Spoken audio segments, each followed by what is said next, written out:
Hello everyone. In this today's video we are discussing about Beehive class 9th chapter 2 The Sound of Music का part first. So Evelyn Glennie listened to music without hearing it. So Evelyn Glennie music को नहीं सुन सकती थी. So ऐसा क्या था जो वो नहीं सुन सकती थी लेकिन वो इतनी अच्छी म्यूजिशियन बन गई. तो आज हम इसे में देखने वाले हैं कि क्या क्या करके क्या क्या उन्होंने डिफ़िकल्टीज फेस करके वो आज एक इतनी अच्छी म्यूजिशियन बन पाई. सो स्टार्ट करते हैं हम अपना first chapter but we are start with before you read section. Okay, so let's start. So वो सुन नहीं सकती थी, है ना. उनके पास हेयरिंग पावर नहीं थी लेकिन उनके पास एक एक्स्ट्रा ऑर्डिनरी पावर थी. क्या थी? वो म्यूज़िक को फील कर सकती थी, है ना, और बहुत अच्छे से फील कर सकती थी जो हम आप नहीं फील कर सकते, है ना, उतना अच्छे से. This is why she express music so beautifully. तो इसी की वजह से वो म्यूज़िक को और अच्छा एक्सप्रेस कर पाती थी. अब जो म्यूज़िक को फील कर सकता है अंदर तक, वो सोचिए कि म्यूज़िक को कितना अच्छा प्रेजेंट कर सकता है ना. Read the following accounts of a person who fought against a physical disability and made her life to success story. उन्होंने बहुत अच्छी बात कही है कि जो फिजिकली डिसेबल है वो ये ना सोचे कि अब हम कुछ नहीं कर सकते, वो बहुत कुछ कर सकते हैं. किसकी तरह? एवलिन ग्लीनी की तरह. ओके, सो स्टार्ट करते हैं हम लोग फर्स्ट पैराग्राफ से. That is rush or crowd just for positions on the underground train platform. So क्या होता है, वो एक ट्रेन प्लेटफॉर्म पे खड़ी होती हैं, है ना. कौन? एवलिन ग्लीनी, जो कि एक यंगर गर्ल थी 17 ईयर्स ओल्ड की, बट वो बहुत ज़्यादा एक्साइटेड थी बट नर्वस भी थी. एकदम से उनको फील होता है कुछ आता हुआ और वो वाइब्रेशन फील हुई उनको, वो थी ट्रेन आने की, है ना. अब आप देखिए, आप कभी ये नोटिस किया है कि आप प्लेटफॉर्म पे खड़े हैं और आप जब ट्रेन आती है तो हमें हल्का सा वाइब्रेशन फील होता है. सो इनको वो वाइब्रेशन फील हुई, लेकिन, है ना, it was a first day. So अब उनका फर्स्ट डे था. कहाँ का? बेसिकली यहाँ से अभी चैप्टर शुरू नहीं हुआ है हमारा. कहाँ का? Prestigious royal academy of music. That is very very important कि उनका जो फर्स्ट डे था वो कहाँ का था. सो वो प्रेस्टिजियस रॉयल एकेडमी का उनका फर्स्ट डे था. ये बहुत इम्पॉर्टेंट है. और वो प्रेस्टिजियस एकेडमी कहाँ थी? लंदन में. ठीक है, ये आ सकता है कि वो कहाँ गई थी पहला परफॉर्म करने, है ना.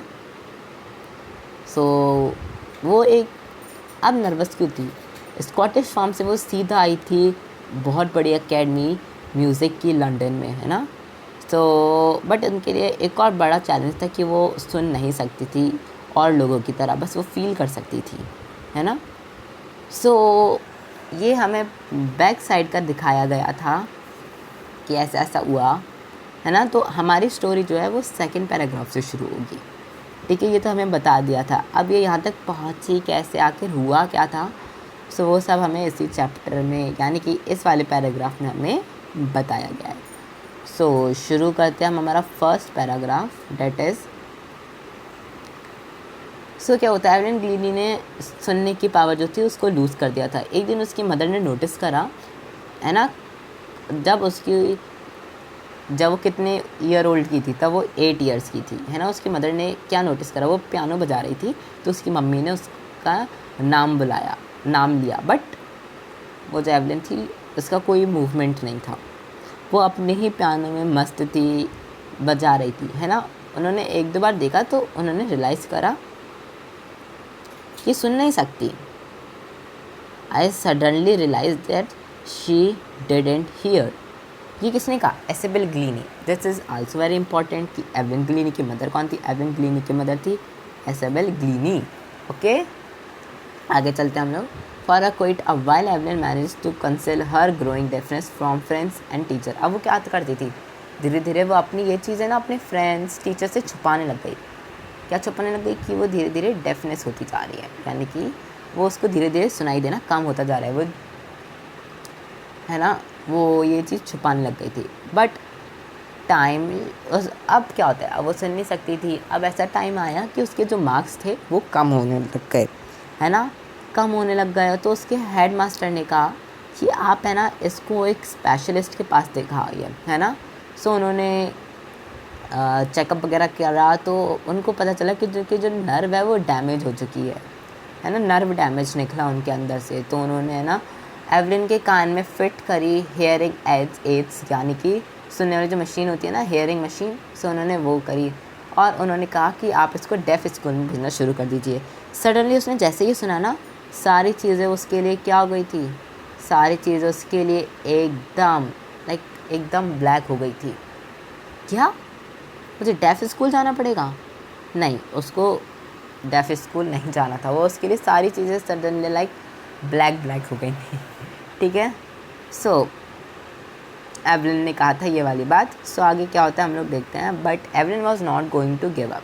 अब जो एवलिन थी वो गिव अप करने वालों में से नहीं थी। उन्होंने कहा कि मैं नॉर्मल लाइफ जीऊँगी और मैं म्यूज़िक में अपना इंटरेस्ट बनाए रखूँगी। ओके, एक दिन वो क्या नोटिस करती है एवलिन कि एक जो गर्ल है वो एक्सलोफोन बजा रही है। अब हम देखते हैं एक्सलोफोन होता क्या है। A musical instrument with a row of a wooden bars of a different length. So ये देखिए, ये है एक म्यूज़िक एक्सलोफोन है ये, है ना। सो ये होता है, उन्होंने एवलिन ने देखा कि ये इसको है ना एक बच्ची बजा रही है, एक गर्ल बजा रही है, तो उसने सोचा कि ये तो मैं भी बजा सकती हूँ ना, है ना। सो उसने डिसाइड करा कि ये मैं भी बजाऊँगी। किसने? एवलिन ग्लीन ने। लेकिन कुछ टीचर्स थी उनकी, वो उस बेचारी को डिस्करेज करती रहती थी। क्या डिस्करेज करती रहती थी? अब ये सुन नहीं सकती, अब इसका क्या होगा, अब ये क्या करेगी, है ना। सो अब हम देखते हैं आगे कि वो अब उसने क्या करा। चलो स्टार्ट करते हैं, है ना। सो अब क्या होता है आगे, उसकी टीचर्स उनको डिस्करेज करने लग जाती है। तो एक उनका, लेकिन एक है रॉन फॉर्बिस। रॉन फॉर्बिस कौन थे? प्रिस्क्यूशनिस्ट थे। अब देखते हैं कि प्रिस्क्यूशनिस्ट होते कौन है। A person who played drums and tablas etcetera. So percussionist वो होते हैं जो ड्रम्स और तबला वगैरह प्ले करते हैं। ठीक है, ये देख लेना आप। ठीक है, सो अब हम आगे मूव करते हैं। सो रॉन फॉर्बिस थे। सो ये क्वेश्चन आ सकता है कि रॉन फॉर्बिस कौन थे। सो याद रख लेना कि वो प्रिस्क्यूशनिस्ट थे ना, याद कर लेना, ये भी इम्पॉर्टेंट है। ओके, है ना। उन्होंने उसका पोटेंशियल बढ़ाया। उन्होंने देखा कि ये सुन नहीं सकती है, सो उसके पास आए। उन्होंने देखा कि हाँ, ये उनमें से नहीं है, ये कर सकती है चीज़ें अगर हम इसको प्रैक्टिस करें। सो क्या होता है, different notes he began to turning to large drums. वो एक बहुत बड़े बड़े ड्रम्स लाए अलग अलग नोट्स के साथ। नोट्स होते हैं ना जिसमें अलग अलग जो म्यूजिशियंस होते हैं उनको पता होगा, ऐसे पता नहीं ऐसे करके कुछ नोट्स वगैरह लिखे रहते हैं, 1 2 सी स्केल वाई वगैरह, मुझे नहीं पता। सो ऐसे वो लिखे रहते हैं, है ना। सो वो लाए अलग अलग नोट्स। सो क्या होता है, उन्होंने कहा कि तुम है ना म्यूज़िक को सुन नहीं सकती तो क्या हुआ, तुम म्यूज़िक को फील तो कर सकती हो ना। सो वो क्या होता है, वो हायर ड्रम्स जो थे, अब वो क्या रियलाइज़ करती है सडनली, उन्होंने जैसे ड्रम बजाया वो रियलाइज़ करती है कि उसको एकदम से जो ड्रम था वो उसको फील हुआ। कैसे? अब जो हायर ड्रम था वो उसको वेस्ट अप में हुआ। This is also very important कि जो हायर ड्रम है वो कहाँ नोटिस हुआ। सो जो हायर ड्रम था वो उनको वेस्ट अप में सुनाई दी और जो लोअर वन था उसको वेस्ट डाउन में सुनाई दी। ठीक है, और ये क्या था, अब फॉरबेस क्या था, वो एक्सरसाइज रिपीटेड करने लग गए। बार बार वो रिपीट करते हैं ना, वो फील करती। अब जल्दी ही एवलिन ने डिस्कवर करा कि वो म्यूज़िक को अच्छी तरह से, सारे नोट्स को अच्छी तरह से फील कर सकती है डिफरेंट बॉडी पार्ट्स से, है ना। अब उसने अपने माइंड और बॉडी से वाइब्रेशन फील करना शुरू कर दिया, है ना। और वो इस चीज़ पे बहुत ज़्यादा हार्ड वर्क करने लग गई। अब क्या होता है, आप जिस पे अच्छे से हार्ड वर्क करोगे आपको वो चीज़ आने लग जाती है। ठीक है, फोर्थ पे आते हैं। उन्होंने फिर कभी पीछे मुड़ के नहीं देखा, है ना। अब वो क्या था, अब वो उसका टूर था कहाँ पे, यूनाइटेड किंगडम में, यूथ ऑर्केस्ट्रा, है ना। अब वो कितने ईयर की थी, वो 16 ईयर्स की थी, है ना। अब उन्होंने सोचा कि अब मैं अपनी लाइफ को ही, अब मैं अपनी म्यूज़िक ही मेरी लाइफ है ना। उन्होंने auditioned the royal academy of music, उन्होंने ऑडिट्यून्ड दिया। What is ऑडिट्यून्ड? सो ऑडिट्यून्ड होता है give a short performance to the director could decide whether she was good, है ना। सो क्या होता है, ऑडिशन की तरह होता है कि आप, डायरेक्टर देखता है एक छोटी सी परफॉर्मेंस में कि ये गुड इनफ है या नहीं है। सो क्या हुआ, उन्होंने परफॉर्म करा, सो बाकी सबसे उसके सबसे सबसे हाईएस्ट मार्क्स आए थे पूरी हिस्ट्री में अकेडमी की। कौन से academy? Royal academy of music में। एक इतना अच्छा म्यूज़िक बजाया उसने, है ना। So she gradually move for orchestral, कहाँ पे थे हम? हाँ, यहाँ पे सबसे ज़्यादा अच्छे मार्क्स आए। Gradually move from orchestral work solo performances, अब वो सोलो परफॉर्मेंस में भी ट्राई करने लगी अकेले वो, और म्यूज़िक ऑर्केस्ट्रल को करने लग गई, है ना। अकेले सोलो प्रैक्टिसेस करने लग गई, सोलो परफॉर्मेंसेस करने लग गई। अब वो कब ये सीख पाई? 3 साल के कोर्स के बाद। कुछ भी आपको सीखना होता है तो टाइम देना होता है ना। सो ऐसे ही इसके साथ भी था। सो क्या हुआ, उसको अब टॉप अवार्ड्स भी मिलने लग गए। लेकिन एवलिन ने कभी ये नहीं सोचा कि उन्होंने कितना बड़ा काम कर दिया, हेरोइक अचीवमेंट कर ली, नहीं। वो एकदम डाउन टू अर्थ थी। उन्होंने कहा अगर तुम मेहनत करोगे, अगर आपकी कोई चीज़ सेट है, अगर उस पर आप बहुत ज़्यादा मेहनत करोगे तो आप वो चीज़ को अचीव कर लोगे। And she got right to top. अब वो एकदम टॉप पे आ चुकी थी, है ना। वो एक मल्टी प्रिकॉशनिस्ट यानी कि शाउट आफ्टर मल्टी प्रिकॉशनिस्ट बन गई थी। उन्होंने 1000 से भी ज़्यादा इंस्ट्रूमेंट्स में मास्टरी कर ली थी, है ना। और वो इंटरनेशनल शेड्यूल यानी कि इंटरनेशनल परफॉर्मेंसेस भी देने लग गई, है ना। सो ये था, it is intriguing watch Evelyn function effortlessly without hearing in our 2 hours discussion she never missed a word man with the bushy beards give a trouble she laughed. So देखते हैं क्या बोल रहे हैं। सो लोग सोचने लग जाते हैं कि एक जो सुन नहीं सकती, जो एफर्टलेस है, वो इतना अच्छा म्यूज़िक कैसे बजा सकती है। और 2 घंटे की परफॉर्मेंस में उन्होंने एक भी वर्ड मिस नहीं करा था। एक मैन थे जो बुशी सी बैठ थे, उन्होंने मुझे परेशानी में डाल दिया, शी लाफ्ड, वो हंस रहे थे, है ना। तो ये जो एवलिन ग्लीन है वो लोगों को देख के समझ जाती थी कि वो क्या कहना चाह रहे हैं, है ना। उनके फेशियल एक्सप्रेशंस, उनकी आइज से वो देख के पहचान जाती थी। तो ये देखिए, ये हैं जो एक्लोफोन हैं वो बजा रही हैं, ये देखो ये कैसे बजाती हैं, है ना। सो watching, not just watching the lips, वो लिप्स को ही नहीं, पूरे वोल फेस को, वो आइज़ वगैरह को देख के फटाफट से बता देती कि वो क्या बोलना चाह रहे हैं। वो स्कॉटिश फटाफट बोलती थी, क्यों बोल पाती थी, वो तो सुन नहीं सकती।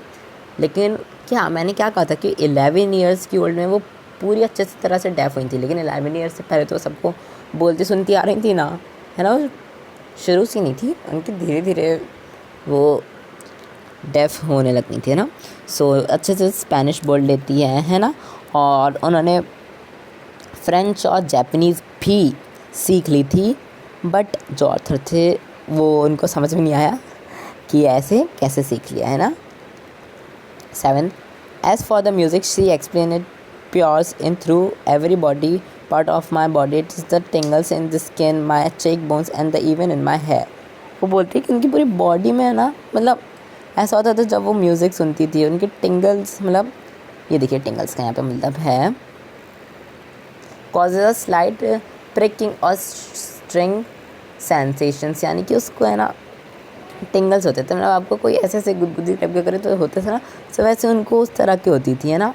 सो इवन उनको उनके बालों में भी जो थे, उनके चेक बोन्स पे थे, वहाँ तक उनको फील होता था म्यूज़िक, है ना। When she plays xylophone she can sense the sound passing up the stick with her finger tips.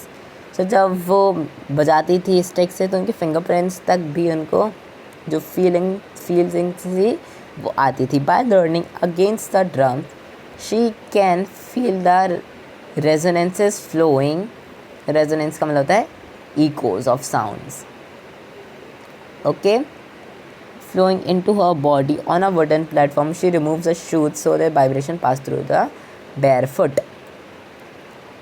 So क्या होता था, वो ड्रम्स से वो फील कर पाती थी। अब वुडन प्लेटफॉर्म पे जब वो परफॉर्म करती थी तो वो शूज़ को उतार देती थी। क्यों उतार देती थी?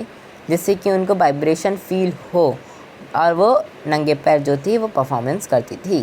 ओके, सो ये था, नहीं अभी आगे और भी है। Not surprisingly Evelyn delight her audience, और वो लोगों को इतना वो डिलाइट कर देती थी उनकी परफॉर्मेंस में, है ना। 1991 she was presented with a royal Philharmonic Society's prestigious Solicit the Year Award, say master percussionist James Blades.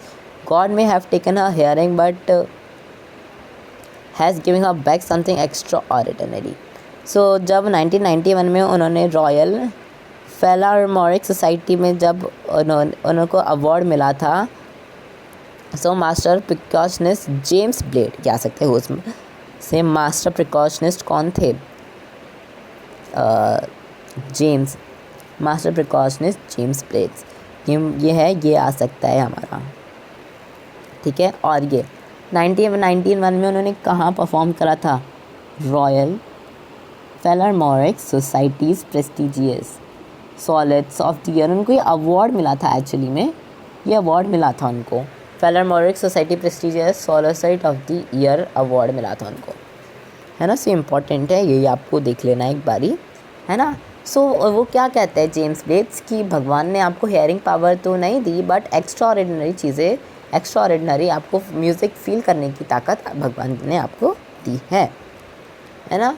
far more deeply than any of us, that is why express music so beautifully. तो सुन सकते हैं आप उनसे ज़्यादा अच्छा music present कर सकती हो क्योंकि आप म्यूज़िक को फील करती हो, है ना। जेम्स ब्लेड्स ये कह रहे थे। Evelyn confesses that she is something of a workaholic, but Evelyn जो थी वो ये भी मानती थी कि वो वर्कहॉलिक का मतलब देखो, informal, a person who finds it difficult to stop working.